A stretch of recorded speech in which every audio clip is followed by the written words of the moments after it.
네, 반갑습니다.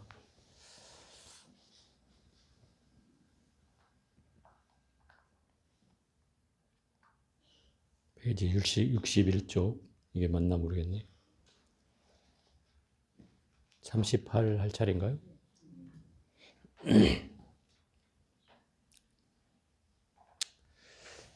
전번 시간에는 이 원각경에 나오는 구절에 대해서 요약이 되었는데, 환에 관한 내용이죠. 환이라는 건 이제 헛것이란 뜻이고, 헛개비란 뜻이고, 현상적으로는 존재하지만 실제로는 존재하지 않는 것, 그것을 이제 환이라고 표현하는데, 우리가 살고 있는 이 세상이 다 환이라고 하는 거예요. 우리가 살고 있는 이 세상이 다 환이에요. 그 환이라는 건 마치 꿈처럼 이 세상에 우리가 경험하는 모든 것들이 실제하지 않는다는 거죠. 꿈처럼 여기라는 거예요. 그게 우리 금강경에 나오는 여몽환포령이잖아요. 그죠? 일체유의법 여몽환포령. 일체 모든 현상의 경계가 꿈과 같고, 물거품과 같고, 환과 같고, 헛개비와 같다. 이 내용이 바로 금강경에 나오잖아요. 우리가 보는 세계는 전부 다 그런 세계라는 거죠. 환이라는 건 그런 의미예요. 모든 걸 실제하는 세계가 아니라 영원불멸하는 세계가 아니라 잠시 머물렀다 가는 세계라는 거죠. 그렇기 때문에 이 환이라는 경계에서 벗어나야 되는데, 그 환을 벗어나는 길은 내 환이라는 것을 자각할 때 일어난다 이 말이죠. 자각을 해야 그게 환의 경계를 알 수 있잖아요. 그래서 환을 깨치는 것은 첫 번째 일어나는 경계고, 그 다음에 이제 수행을 해나가야 된다는 그런 내용이 저번 시간에 어떤 요약된 내용이라고 할 수 있습니다. 오늘은 이제 38, 61쪽. 음란하면서 참선하는 것은 모래를 쪄서 밥을 지으려는 것과 같고, 살생하면서 참선하는 것은 제 귀를 막고 소리를 치는 것과 같고, 도둑질하면서 참선하는 것은 새는 그릇에 물을 채우고자 함과 같고, 거짓말하면서 참선하는 것은 똥으로 향을 만들려는 것과 같나니 아무리 지혜가 많다 할지라도 악마의 길을 잃을 뿐이다. 결국 이 내용은 그 수행을 하는 사람이 개를 의지하지 않으면 수행이 제대로 되지 않는다는 걸 말하는 거죠. 개는 제가 언젠가도 한번 얘기했잖아요. 이 계율이라는 것은 선정과 지혜를 얻는 기본 틀이라고요. 그게 없으면 이 자체가 이루어질 수가 없어요. 특히나 음란하다는 것은 사음을 한다는 얘기겠죠. 음란하면서 음란한 생각을 하는 것도 사음이에요. 생각으로 일으키는 것도. 그래서 그런 것도 참선을 할 때는 그런 경계가 일어나면 참선이 제대로 되지 않기 때문에 모래를 쪄서 밥을 지으려는 것 같다 이 말이죠. 모래로 밥을 지어봐야 밥을 먹을 수 있는 게 아니잖아요. 그러니 될 수도 없는 얘기라는 거죠. 또 살생하면서 참선하는 것은 귀를 막고 소리를 지르는 것 같고, 귀를 막고 아무리 소리를 질러봐야 뭐 자기 귀에는 들리지 않겠죠. 그걸 말하는 거예요. 그러니까 예를 들어서 이런 거죠. 우리가 음행을 하고 삿된 음행을 하고 참선을 하는 경계는, 이거는 뭐 수행자한테는 치명적이기 때문에, 그래서 수행자에게 금욕 생활을 권하는 거예요. 결혼을 하지 못하게 하고 혼자 살게 하는 이유가 청정하지 않으면 참선을 하는 것이 굉장히 어렵다 이 말이에요. 물론 여러분들의 경우는 다르죠. 여러분은 결혼을 했으니까 그런 게 당연한 거지만 수행자에게는 이게 굉장히 쉽지 않은 일이다. 그래서 이 음란하지 않을 것을 경계하는 거죠. 이게 음란하다는 말은 어떤 말이냐면 이게 플러스 되어 있는 말이에요. 삿된 음행과 생각으로 일으킨 것까지가 음란함이에요. 우리 사람이 음란하게 생겼어요. 음란하게 말해 이렇게 하잖아요. 그러면 이제 그게 말이나 행위로 보여지는 경계죠. 그러니까 결국 생각으로도 일으켜서는 안 된다는 거예요. 근데 뭐 수행자가 생각을 하는 건 자유지 않아요? 이렇게 얘기할 수도 있겠지만 그렇지 않습니다. 이 생각을 통해서 이런 마음이 일어나면 우리가 수행을 해나가기가 쉽진 않아요. 더군다나 살생을 하면서 수행을 한다? 이건 더더욱 어려운 일이죠. 제가 예전에 언젠가 한번 비유를 들었을 거예요. 예전에 집에서 뭐 오리나 닭을 키워가지고 잡아먹고서 공부하러 온 사람이 있다고요. 그것도 한두 마리도 아니고 100마리가 넘는 그걸 잡아먹고 온 사람이 있는데 그때 제가 그랬어요. 당신은 그 업을 소멸하고 오기 전에는 절대 공부를 할 수가 없다. 그래서 제가 숙제를 줬는데 여태껏 안 나타나고 있죠. 숙제를 못했다는 얘기죠. 공부는 하고 싶은데 그 업이 있으면 절대 안 됩니다. 공부를 나갈 수가 없어요. 한 발짝도. 그래서 우리가 이제 이 계율을 지키라고 하는 이유가 다 이유가 있는 거예요. 또 도둑질하면서 참선하는 것은 빈 그릇에 새는 뭐 항아리에 물 붓기 하는 거자매죠. 새는 항아리 맨날 뭐 밑 빠진 독에 물 부어봐야 어떻게 돼요? 차도 채워질 수가 없는 거죠. 아무리 노력은 노력대로 하지만 이루어지지 않는다는 뜻이죠. 그게 이제 도적질을 하면서 참선하는 게 그렇다. 또 거짓말하면서 참선하는 것은 결국은 똥으로 향을 만들려는 것 같다. 아무리 똥으로 향을 만들려 봐야 똥뿐이 되지 않지 않느냐. 결국 수행자는 투명해야 된다. 투명은 뭐예요? 안가받기 맑아야 된다 이 말이에요. 걸림이 없어야 돼. 그래야지 어떤 경계에 대해서도 자유롭게 공부를 가르칠 수 있고 공부를 할 수가 있는 것이지 이렇게 그 계율을 어기면서 공부를 하면 결국은 아무리 해도 여기 말하잖아요. 아무리 지혜가 많다 할지라도 어디를 가? 악마의 길을 갈 뿐이다. 악마의 길이라는 거예요. 결국 공부를 역행하는 마군의 길을 간다 이 말인 거죠. 마군의 길을 간다. 그래서 이 주예례는 이렇게 다뤄놨어요. 소승은 계법을 지키는 것으로 계율을 삼기 때문에 나타난 것만을 대강 다스리지만 대승은 마음을 거두는 것으로 계율을 삼기 때문에 그 미세한 뿌리까지 끊는다. 그러므로 법을 지키는 계율은 몸으로 범하는 일만 없으면 되고 마음을 지키는 계율은 생각으로 범하는 일까지 없어야 한다. 결국은 이 내용이 무슨 얘기냐면 소승불교의 지금 현재 모습과 대승불교의 지금의 모습을 비교해 보면 알아요. 예를 들어서 저 태국이나 미얀마, 스리랑카 뭐 이런 등등의 이 소승불교권에서는 계율, 부처님이 말씀하신 계율을 고지고대로 지키는 거예요. 지금까지 그래요. 그래서 소유하지 말라 그래서 자기가 돈도 안 가지고 있어요. 스님이 돈을 안 가지고 있어요. 그럼 누가 신도가 공양을 올릴 거 아니에요. 봉투를 갖다 주면 자기가 그거를 다른 사람이 갖고 있어요. 관리하는 사람이 따로 있어요. 따로 있어요. 이게 아이러니한 거죠. 안 가지려면 그것도 받지 말아야 되는 거죠. 따져보면. 그죠? 무소유면 다 갖지 말아야 되는 거예요. 그런데 관리하는 사람이 따로 있어요. 자기만 안 가질 뿐 자기 돈 역할을 해. 나 비행기 어디 가야 돼? 그럼 그 사람이 와서 돈 내주고 여행 간다 그러면 비행기 내주고 표 사주고 다 한단 말이에요. 이 사람 뭐 어디 가서 음식 먹으러 가면 그 사람 와서 돈 내줘야 되는 거예요. 얼마나 이 번거로운 일이야. 이 계율을 자기는 소유하지 않는다는 걸 지킬 뿐이지 정작 어기고 있는 셈이죠. 근데 대승불교권에 오면은 이렇게 얘기하죠. 부처님이 하신 말씀은 고지고대로 지켜야 되는 게 아니라 근본적인 걸 취하되 소소한 건 버려도 괜찮다. 부처님이 이렇게 유언을 하셨단 말이에요. 소소한 건 버려도 괜찮다. 소소한 거라는 게 뭐예요?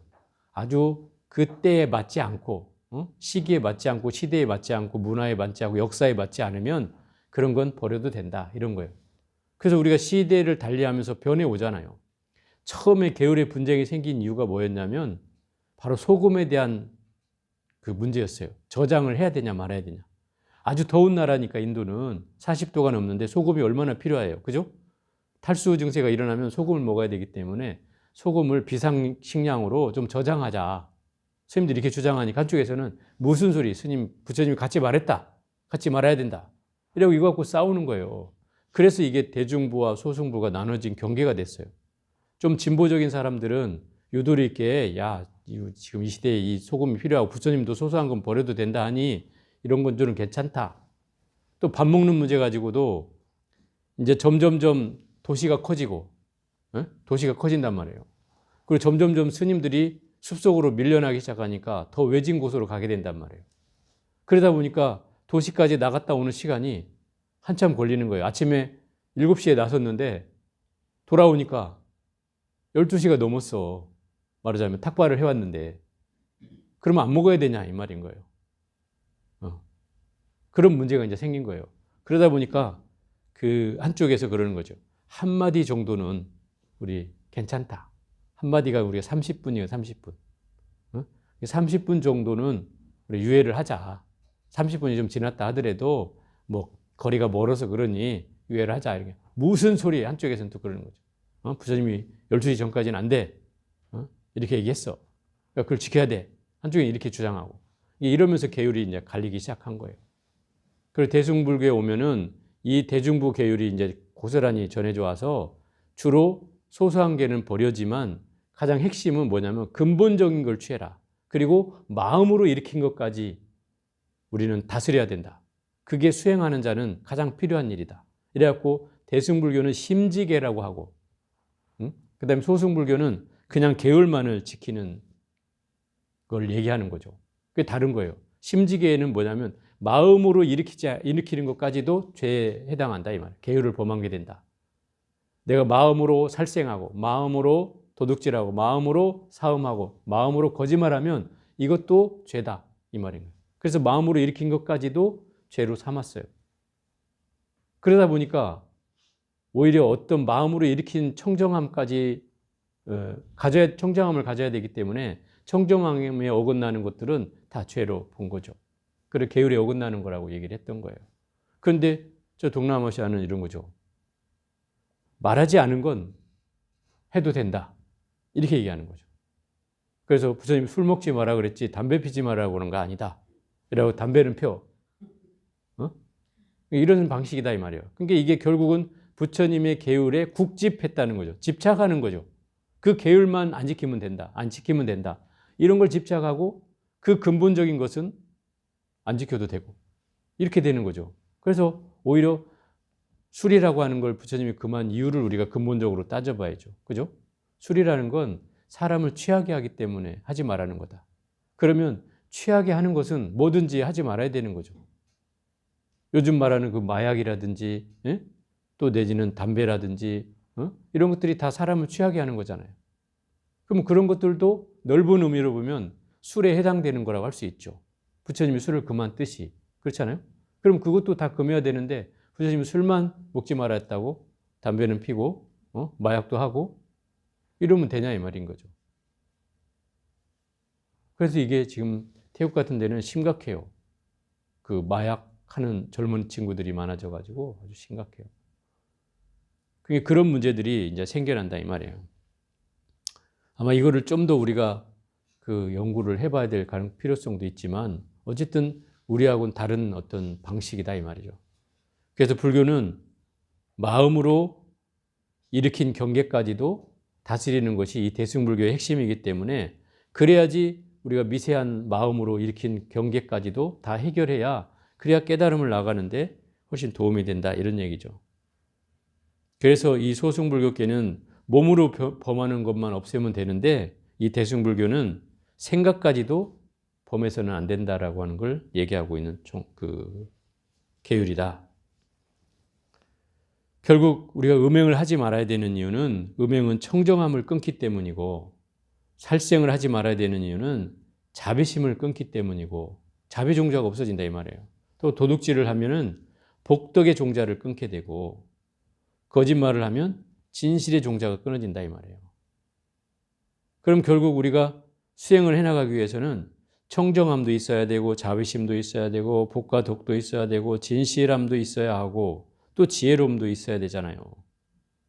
그런 것들이 다 이런 계율을 어김으로 인해서 다 끊어져 버린다는 거예요. 그러면 결국 우리가 수행을 해나가는 데는 할 수가 없는 거죠. 그래서 이 계율을 그릇이라고 비유를 들었어요. 그릇. 내 몸뚱아리가 아니 또는 물이 담겨질 그릇. 그게 그 계율이라면 선정은 그 물이 맑아지기를 바라는 거예요. 맑아지게 하는 것이 선정이고 지혜는 그 맑아진 물에 비친 달이에요. 달. 이렇게 비유를 든다고 개정의 사막을. 그러면 그릇이 없으면 당연히 물이 담길 수가 없고 그죠? 달이 뜰 수가 없는 거 아닙니까? 그래서 계율이라는 건 그만큼 중요한 것이다. 어쩌다가 지혜를 이루어 육신토까지 얻었다 할지라도 살생과 도둑질과 음행과 거짓말을 끊지 않으면 반드시 악마의 길에 떨어져 깨달음의 길을 영영 잃어버리게 된다. 그 부처님의 사촌 대바다따라고 들어봤습니까? 이 대바다따가 부처님을 제일 그 질투한 그런 사촌 형제거든요. 근데 이 사람이 부처님이 계율이 너무 느슨하다고, 계율이 느슨하다고 자기가 더 빡센 계율을 만든 거예요. 자기가. 그래서 막 고행을 해야 되고, 잠을 몇 시간 자야 하고, 음식을 뭐 더 좁게 먹어야 되고, 막 이런 걸 자기 스스로 더 만들었어요. 그래서 그걸 실행하는 거예요. 그러면서 자기는 부처님보다 훨씬 나은 법을 설한다고 해가지고, 또 제자들을 불러 모아가지고, 마치 불교 교단 안에 또 다른 그 사람 무리를 따르는 무리들이 생겨난 거예요. 그래갖고 스님들이 막 얘기를 했었죠. 저 대바다따는 가만두면 안 된다. 저건 불교를 지금 더 망치고 있다. 불교의 종단의 어떤 흐름을 더 흐리게 하고 있다. 근데 부처님도 그를 어떻게 하진 못해요. 그냥 내버려 둬요. 그런데 어느 날 이제 그 사람이 그 경전의 표현대로 하면은 뭐 낭떠러지에서 떨어져 가지고 지옥의 굴로 들어가서 뭐 죽었다. 뭐 이런 얘기들이 이제 과보로 전해내온다. 부처님을 사실 그 돌을 밀어 가지고 부처님을 죽이려까지 했었어요. 큰 그 바위를 저 높은 데서 있다가 부처님 지나가는 데다가 바위를 이렇게 굴린 거죠. 근데 부처님 다행히 뭐 그를 돌아가시진 않았는데 그런 이제 이 악행을 서슴지 않았던 거죠. 이게 결국 우리가 도를 얻었다 해도 잘못 행하면 이런 사람이 된다 이 말인 거예요. 이 데바다타와 같은 사람이. 그래서 이렇게 되면은 결국 이런 악마의 길로 떨어져서 깨달음의 길에서 당연히 영혼이 멀어지게 된다 이런 거죠. 그러니 결국 계율의 근본은 생각으로 일으키지 않아야 되는 게 바로 이 계율의 근본이죠. 생각으로 예를 들어 생각으로 살생하고 생각으로 음행하고 생각으로 도둑질하고 생각으로 거짓말하고 생각으로 어리석은 이런 경계들을 벗어나야 된다 이 말이죠. 그래서 계율이라는 게 뭐냐면 후회가 없는 것을 계율이라 하고 망념이 없는 것을 선정이라 하고 헛되지 않은 것을 지혜라 한다. 결국은 이런 뜻이에요. 계율은 청정함이잖아요. 나를 청정하게 하는 일이잖아요. 청정함이라는 것은 마음이 어디에도 걸리는 바가 없다는 거예요. 그래서 내 마음이 예를 들어 후회를 하는 것은 이건 수행도 아니고 계율도 아니라는 거죠. 제가 늘 얘기하잖아요. 여러분들의 습관으로 내가 뭘 잘못했으면 꼭 지나고 나서 내가 그러지 말았을 걸 하고 후회를 하거나 또는 그것에 대해서 자꾸 생각이 일어나서 거기에 이제 강박관념이 생기거나 트라우마가 되거나 막 이렇게 되잖아요. 근데 우리의 그런 경계는 공부하는 데는 아무 도움이 되지 않는 거예요. 제가 공부는 알아차리는 것만 하면 된다고 그랬어요. 네? 알아차리는 거. 1차원적인 거죠. 알아차리는 것. 내가 그랬구나. 내가 잘못했구나. 내가 잘못 생각했구나. 라고 그것까지만 하면 돼. 그런데 우리의 습관은 내가 왜 그랬어? 바보같이 안 그래야 되는데 라고 하면서 자기를 자책한다 이 말이에요. 이거는 공부가 아니라는 거예요. 이건 공부가 아니에요. 공부는 자기 스스로 그 공부를 알아차려서 그걸 빨리 내려놓는 거예요. 그 경계를 빨리 내려놓는 거예요. 내려놓으면 내려놓을수록 그거는 훨씬 더 빠른 공부가 되겠죠. 또 망념이 없는 것이 선정이라고 하는 것은 고요해지면 우리가 참선해서 고요해지면 어떤 경계도 들어오지 않잖아요. 잡된 망상이나 이 생각들이 들어오지 않는다 이 말이에요. 그런 망상들이 잠재워지는 게 바로 선정이고, 이 헛되지 않은 것이 지혜라고 하는 것은 지혜를 통해서 끊임없이 광명을 얻기 때문에, 청정한 광명을 얻는단 말이에요. 광명을 얻기 때문에 모든 것이 밝아지게 되겠죠. 그래서 거짓되지 않은 것이 이 지혜라고 한다. 또한 계율은 도둑을 잡는 것이라면 선정은 도둑을 묶어놓는 것이고, 지혜는 도둑을 죽이는 것이다. 도둑을 아예 없애는 것이다 이 말인 거죠.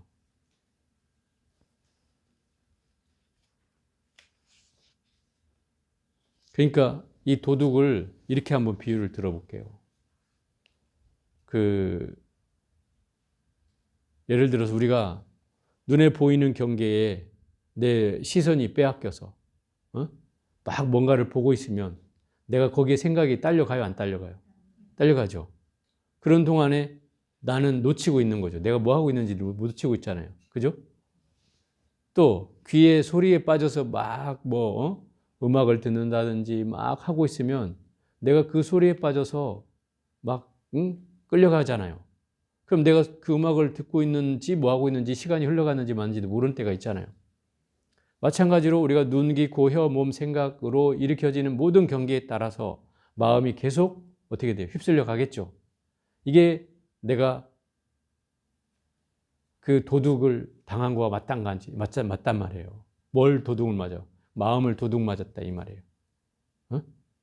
그래서 눈이라는 도둑놈한테 내 마음을 빼앗기고, 귀라는 도둑놈한테 내 마음을 빼앗기고, 코라는 도둑놈한테 내 마음을 빼앗긴다 이 말이에요. 그럼 결국 그 경계에 의해서 나라고 하는 존재는 또 지혜나 선정은 오간데 없이 없어진다 이 말이에요. 그래서 그거를 딱 붙잡아 두고 못 도망가게 하는 것이, 딱 그 도둑을 잡는 것이 계율이라고 하면, 그걸 딱 묶어도 고삐를 조여놓고 못 도망가게 딱 묶어놓는 게 바로 선정이고, 그걸 아예 없애버리는 것이 바로 지혜라고 하는 거예요. 그걸 말하는 거예요. 선정의 물이 맑게 보이고 지혜의 달이 두루 나타나게 된다. 개의 그릇이 견고해지면은, 개가 그릇이란 말이에요. 그릇에 그릇이 새지 않고 아주 견고해야 거기에 물이 고이겠죠. 맑은 물이 고이고, 그 물이 맑아지면 그 지혜의 달이 두루 거기에 비춰지듯이 개정의 사막은 바로 그릇이며 물이며 달이라고 하는 걸 비유하는 거다 이 말이에요. 이 개정의 사막은 참으로 만법의 근원이 되기 때문에 특별히 밝혀 새어나가는 일들이 없게 하려는 것이다. 이 개정의 사막은 사실은 이게 소승불교나 대승불교를 관통하는 제일 중요한 수행의 키워드예요. 수행의 키워드. 그래서 제가 예전에도 한번 얘기했잖아요. 그 보조 진울국사의 정해쌍수, 또 고려의 그 의천대각국사의 지관겸수, 이 내용들이 다 바로 정해라고 하는 수행과 지혜를 같이 닦아야 된다는 걸 얘기하는 것이고, 여기에서 개가 빠진 이유는, 개라는 건 이 기본 그릇과 같고 몸뚱아리와 같기 때문에 굳이 얘기하지 않아도 지켜야 되는 것이다 이 말인 거예요. 또 선정을 하거나 지혜를 얻으려면 이게 갖춰지지 않으면 어려지지 않는 거예요. 그래서 이미 그 기본이기 때문에 얘기하지 않는 것 뿐이라는 거죠. 그래서 영산회상에 어찌 함부로 지내는 부처가 있으며 소림문화에 어찌 거짓말하는 조사가 있으랴. 그 영산회상이라는 것은 부처님께서 깨달으신 그 산에서 법문을 설하실 때, 거기서 함부로 지내는 부처가 없다는 것은 어떤 부처님이든 그 제자들에게 함부로 대하지도 않았고, 그죠? 함부로 설한 적도 없고, 부처님으로서 또 노력하지 않은 적도 없기 때문에 함부로 지내는 부처가 없다 이렇게 얘기하는 것이고, 소림문화라고 하는 것은 일찍이 중국으로부터 달마조사로부터 내려온 역대 조사들이 역대로 어떤 거짓말하는 조사가 있었겠느냐 이 말인 거예요. 그럼 결국 기본적으로 우리가 이런 살생하고 도둑질하고 사음하고 거짓말하는 이런 경계에 있는 부처나 조사는 없다. 이 말을 하고 있는 거죠. 그래서 결국은 계율이라는 것이 근본이 되어야 한다. 덕이 없는 사람은 39. 부처님의 계율에 의지하지 않으며 몸과 말과 뜻의 삼업을 지키지 않는다. 함부로 놀거나 게을리 지내고 남을 깔보거나 업신여기며 옳고 그름을 따지는 것으로 근본을 삼는다. 그러니까 결국 계율이 지켜져야 되는 또 다른 이유는 우리가 공덕을 갖기 위해서이기도 하다 이 말이에요. 계율을 지키면 공덕이 생겨난다는 뜻이에요. 공덕이 생겨나. 반대로 덕이 없는 사람은 계율에 의지하지 않는다 그랬잖아요. 그럼 공덕이 있는 사람은 계율에 의지한다는 거죠. 몸과 말과 뜻의 삼업을 지키지 않는다. 삼업을 지키지 않는다는 것은 몸으로, 입으로, 생각으로 짓는 이 신고의 삼업을 지키지 않는다는 것은 그 업을 제대로 참여하거나 그를 경계하지 않고 함부로 입을 놀리고 함부로 몸을 사용하고 생각으로 함부로 망상을 지어가는 것들이다 이 말이죠.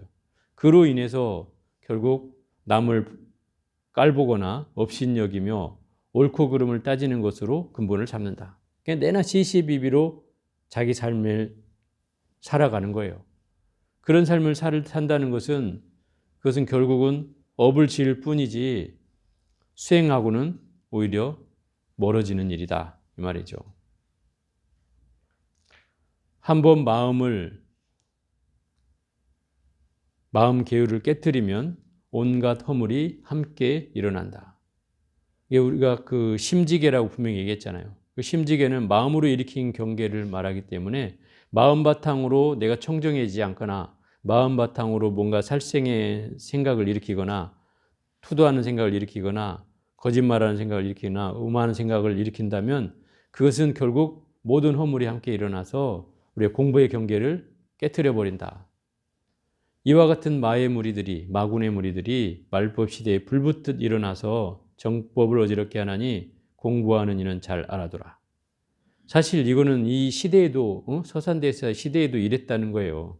따져보면 오늘날이 사실은 지금으로 보면 이런 유혹되는 환경이 너무 많잖아요. 사실은 요새 인터넷도 되죠. 뭐 휴대폰만 보면 막 전 세계 소식을 다 볼 수 있죠. 또 유튜브 잘 되죠. 또 뭐 이상한 거 보려고 하면 다 볼 수 있는 시대잖아요. 그죠?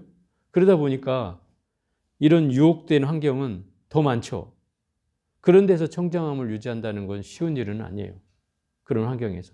옛날에야 뭐 사실 보면 아무것도 없었잖아요. 뭐 TV가 있었어요. 뭐 인터넷이 있었어요. 유튜브가 있었어요. 아무것도 없었죠. 그럼에도 불구하고 그런 그 욕망은 또 더 잘할 수도 있긴 한데 한편으로는 그런 것도 있긴 해요.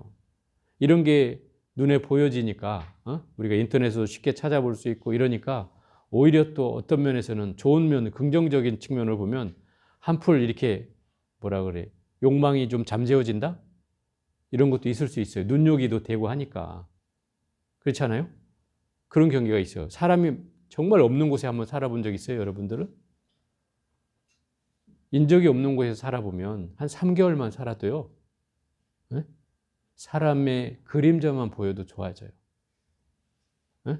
저 군대에 있는 사람들은 특히 체험하는 일인데 GOP라고 해서 왜 전방에 철책이 있는 곳에 근무하면 거기에 민간이 들어올 일이 없잖아요. 그죠?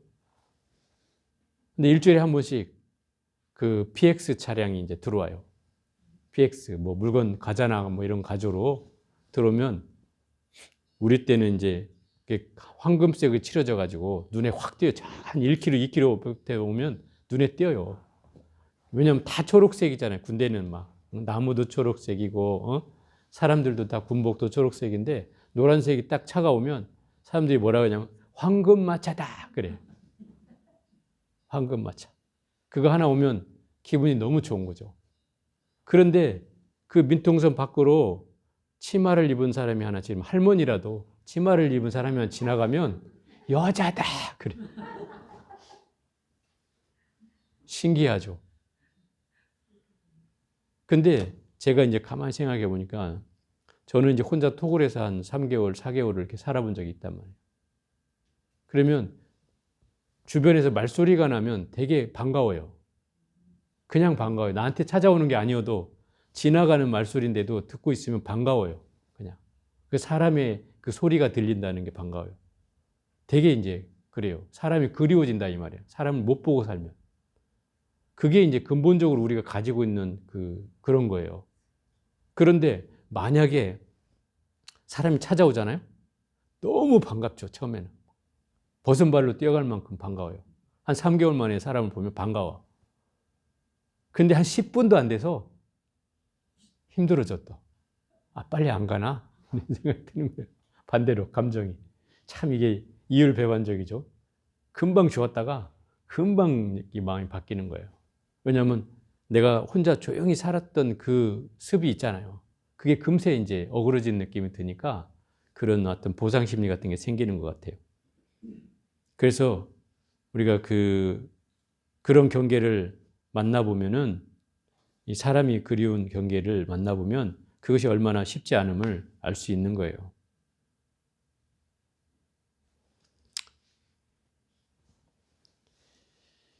이와 같은 마의 무리들이 말법시대에 불붙듯 일어나서 정법을 어지럽게 하나니 공부하는 이는 잘 알아두라. 그래서 우리가 이 시대에는 공부하기가 쉽지 않다 이런 얘기를 한 것이고 제40 만약 계행이 없으면 심한 피부병 걸린 여우의 몸도 받지 못한다 하였거늘 하물며 청정한 보리의 열매를 가히 바랄 수 있겠는가. 계행을 지키지 않으면, 계를 지키지 않으면 여우의 몸도 받지 못한다 이 말이에요. 여우도 그냥 여우도 아닌 심한 피부병에 걸린 여우의 몸도 받지 못한다. 이런 얘기를 하고 있는 거죠. 그래서 이걸 주해를 어떻게 다뤄놨냐면 계율 존중하기를 부처님 모시듯이 하면 부처님께서 늘 옆에 계시는 것과 같나니 모름지기 풀에 매여 있었던 일과 거의를 살린 옛일을 본보기로 삼아야 하느니라. 어느 스님이 저 길을 가다가 그 도둑을 만나가지고 옷을 다 빼앗기고 물건도 다 빼앗겼어요.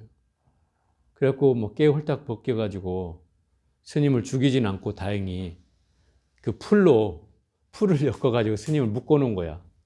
예? 묶어놨어. 그럼 풀이면 내가 힘을 주면 떨어지겠어, 안 떨어지겠어요? 떨어지죠. 근데 이 스님이 그냥 묶인 채로 있는 거예요. 묶인 채로. 그 지나가던 왕이 사냥을 나왔다가 스님이 깨벗겨가지고 이렇게 묶여 있으니 자초지종을 물으니까 그 얘기를 하는 거예요.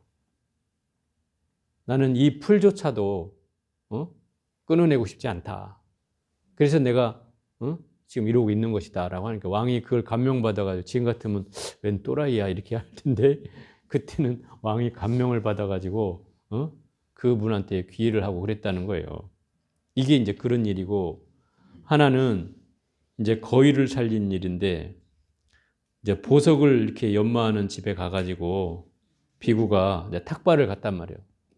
탁발을 갔는데 이 사람이 막 그 보석을 갈고 있다가 스님이 오니까 쌀을 이제 가지러 들어간 사이에 거의가 와가지고 홀딱 그 보석을 집어먹어 버린 거예요. 그래갖고 딱 나와 보니까 보석이 없잖아요. 그러니까 이 사람이 막 스님을 가서 도둑놈 취급하면서 스님을 막 저기 하는 거죠. 근데 스님이 이런 방구도 얘기를 안 해. 대답을 안 한다 이 말이에요. 그 아주 곤욕을 겪었죠. 도둑놈이라고 스님 막 소리를 들었으니까. 그리고 다음 날이 됐는데 이 거위가 똥을 넣는데 똥에 그 보석이 나온 거죠. 그때서야 이제 이 주인이 뒤늦게 알아차린 거죠. 아, 스님이 가져간 게 아니고 이랬구나. 하고 스님을 막 쫓아가서 왜 어제 진작에 얘기하지 않았냐 그러니까 당신이 만약에 내가 이거 얘기를 했다면 거의 배를 갈랐지 않겠냐. 만약에 살생을 할 거 아니냐. 그래서 내가 얘기를 안 한 거다. 이렇게 얘기를 하는 거죠. 결국 그 생명 하나 살리겠다고 자기가 이렇게 모욕을 당해도 그걸 참아냈다 이런 얘기죠. 그래서 이 계율이라는 건 그런 거예요. 제가 예전에도 한번 그 얘기 했죠. 부처님을 욕보이기 위해서 한 여인이 임신한 거 얘기했죠. 부처님이 이제 그 집을 부처님 계시는 데를 꼭 밤에 갔다가 아침에 나오고 밤에 갔다 아침에 나오고 그러는 거예요. 며칠을. 그 사람들이 이제 수근수근거리기 시작한 거예요. 왜 절에를 밤에 갔다가 아침에 나오냐. 그리고 어느 날 며칠이 지난 뒤부터 배가 불러오기 시작하고 배가 막 남산매진 거죠. 그래서 사람들이 이제 더 쑥덕거리는 거예요. 저 틀림없이 부처님의 애를 뵀나 보다. 근데 자기가 그걸 소문을 내고 다니는 거예요. 내가 부처님의 애를 뵀다. 막 이러고. 그 소문이 결국 부처님 귀에까지 들어오죠. 그래서 부처님이 그래요. 어떻게 하면 좋습니까? 이러니까 부처님이 그냥 내버려 둬라. 그런 거죠. 진실은 시간이 지나면 자연히 드러나게 되어 있다. 그런 거죠. 그리고 시간이 얼마 지난 후에 그 많은 사람이 모인 데서 막 그 여자를 이제 따지게 된 거죠. 사람들이 너 진짜 부처님의 애를 가졌냐 어쩌냐 막 실갱이를 하고 막 하는 사이에 갑자기 배 허리띠가 부러지면서 이 안에 그 차고 있던 바가지가 떨어진 거죠. 자기는 임신했다고 큰 소리 쳤는데 나중에 보면 바가지인 거죠. 그러니까 그 오해가 일시에 이제 풀려버린 거죠. 그리고 그 여자는 이제 사람들로부터 막 엄청난 욕을 먹고 이제 난도질을 당하고 쫓겨나게 되는 경우가 된 거죠. 그게 이제 결국 그런 거예요. 진실은 시간이 지나면 다 드러난다는 거예요. 그런 경계는 우리에게도 자주 있죠. 그래서 뭐 어떤 얘기를 누가 하든 간에 우리가 누가 칭찬을 하든 누가 비난을 하든 그냥 가만히 있으면 돼요. 근데 막 칭찬한다고 막 우쭐해지고 비난한다고 막 지혜를 내고 이러면 결국 그 경계로 인해서 자기만 더 초라해질 뿐이에요. 그냥 가만히 기다리면 돼요. 나를 칭찬하면 칭찬한 대로, 비난하면 비난한 대로 기다리면 시간이 지나면 그것도 싹 잠재워지면 돼요. 응? 저 같은 경우도 그래요. 제가 여기서 10년을 이렇게 공부를 가르쳐 왔잖아요. 그러면서 저도 수없이 많은 오해도 받았고 또 수없이 많은 소문에도 시달렸고 또 어떤 사람들은 저를 무슨 5만 원짜리 점쟁이로 여긴 사람도 있고 있어 그렇게 다. 그렇지만 그런 경계에 대해서 내가 그에 대해서 막 부안해동했다면 지금까지 못 왔겠죠. 그러면 그런 대로 그냥 지내왔던 거예요. 시간이 지나면 다 내가 어떤 사람인지는 다 드러날 것이고 또 공부를 배워본 사람이라면 알게 될 거 아니에요. 그리고 그런 경계로 하나씩 하나씩 해온 거죠. 다른 게 없어요. 결국 우리가 이 팔풍에 흔들리지 말라는 거, 명예를 훼손하든 나를 비난하든 나를 칭찬하든 그런 거에 흔들리지 말라는 거예요. 근데 사람은 다 그렇게 하면 막 칭찬하면 입이 해벌레해지고 나를 비난하면 오만 인상이 써지고 이런 경계가 일어나잖아요. 그런 경계에 대해서 자유로워지는 건 내가 가만히 아무렇지도 않은 듯이 경계를 가지면 된다는 거예요. 이걸 지금 얘기하고 있는 거예요. 계율을 지키는 그 사람은 그 생명을 해치는 일에 제일 목숨을 삼아야 한다. 나고 죽는 데서 벗어나고자 하면 온갖 탐욕을 끊고 애욕의 불을 꺼버려야 한다. 사랑은 윤회의 근본이 되고 욕정은 본받는 인연이 된다. 부처님께서 음심을 끊지 못하면 티끌 속에서 나올 수 없다. 또 은혜와 사랑에 한번 얽히게 되면 사람을 끌어다가 죄악의 문 안에 쳐넣는다 하셨다. 애정의 불이란 정과 사랑이 매우 간절함을 나타내는 말이다. 결국 생로병사를 또는 나고 죽는 경계에 우리가 윤회를 끝없이 하는 가장 큰 이유가 바로 이 욕정에서 일어난다 이 말이에요. 욕망에서. 그 탐욕의 근본이 애욕의 불길이라고요.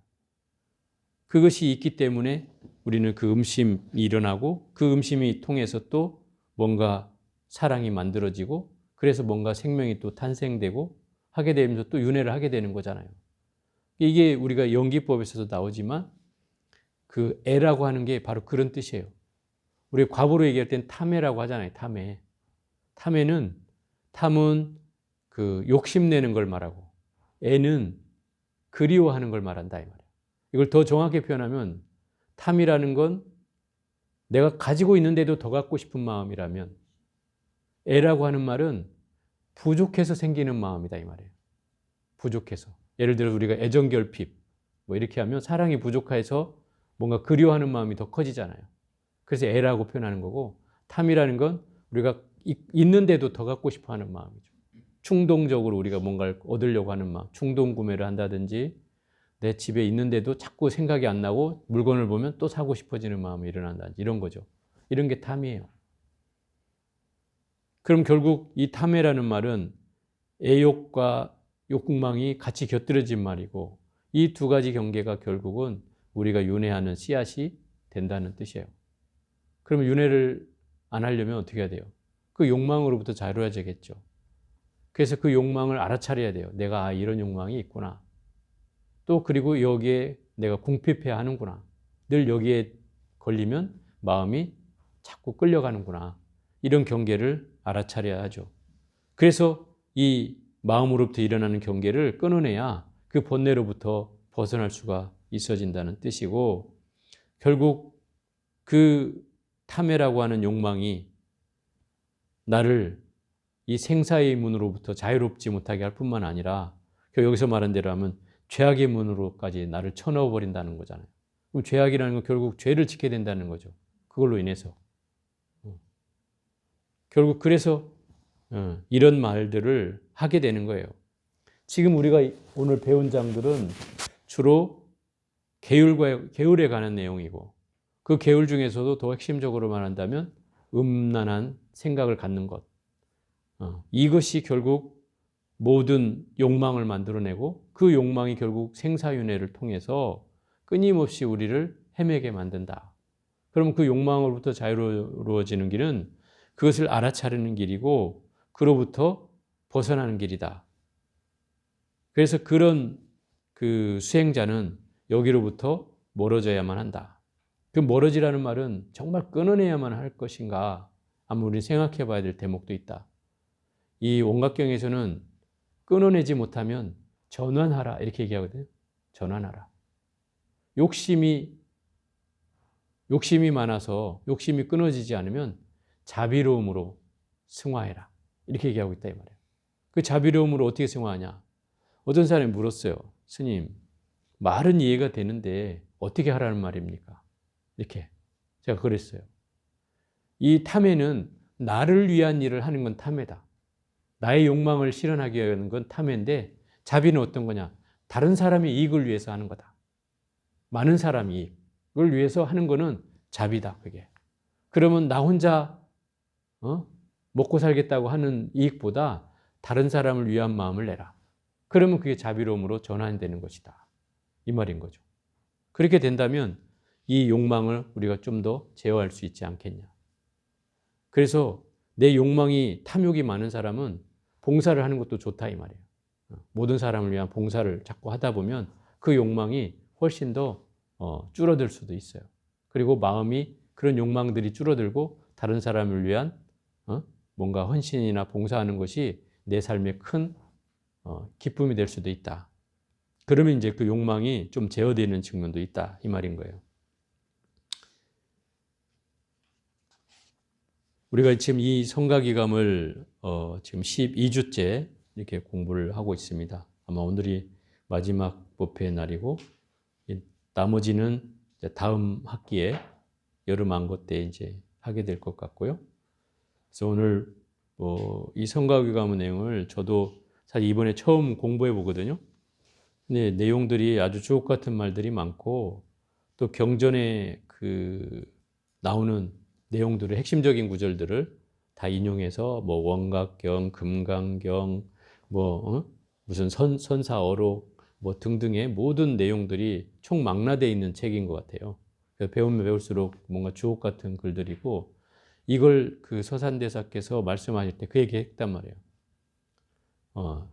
출가한 수행자들이 불교의 부처님 말씀에 의지하지 않고 자꾸 유생의 글을 읽으면서 그 유생의 19절을 외우면서 그걸로 서로 뭐 19절을 외운다고 자랑하고 작금의 현실을 보니 너무나 안타까워서 이 서산대사가 이 책을 쓰게 됐다 이렇게 얘기를 하거든요.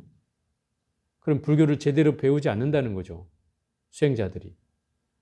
그게 이제 사실 지금도 마찬가지라고 생각이 들어요. 지금도 수백 년이 흘렀지만 불교를 제대로 공부하지 않고 그저 절에 가서 뭐 기도하고 스님이 하란 대로 뭐 하기만 하면 다 좋아진다 하니 그것만 따라하는 경계로 불교를 공부하지 않는 사람들이 너무 많다 이 말이에요. 그래서 불교의 흐름이 왜곡돼 가고 있다 이 말이죠. 그런 경계로 따져보면 우리가 이 성각의 귀감을 공부하는 충분한 이유가 저는 된다고 생각이 듭니다. 그래서 여러분들도 뭐 물론 참선에도 도움이 되기도 하고 또 불교를 이해하는 데도 도움이 되고 또 여기서 한 말처럼 교시 불어라 그러잖아요. 부처님의 가르침은 부처님의 말이고 그죠? 선과 교를 나눌 때 교는 부처님의 말이고 선은 부처님의 마음이다. 이렇게 선시불심이다. 이렇게 얘기하거든요. 결국 그 내용을 이 성가교감에서 얘기하고 있는 것이고 우리는 부처님 마음을 얻기 위해서 이 말을 공부하는 거예요. 그걸 잘 알아야 돼요. 우리가 이 경전을 공부하는 이유는 그 말을 공부함을 통해서 마음을 얻고자 하는 거예요. 그 마음은 바로 부처님 말씀하신 그 말없이 늘 나를 관조하는 삶, 내 삶을 투철하게 지켜보는 삶, 알아차리는 삶을 결국 그 마음을 공부하는 일이라 할 수 있죠. 그래서 어쨌든 한철 동안에 뭐 한 반절 정도 했나 모르겠는데 이 성가귀감을 같이 이렇게 공부하고 해서 수고들 하셨고요. 하여튼 다음 또 2학기 때 이어서 해보도록 하겠습니다. 오늘은 여기까지 해볼게요.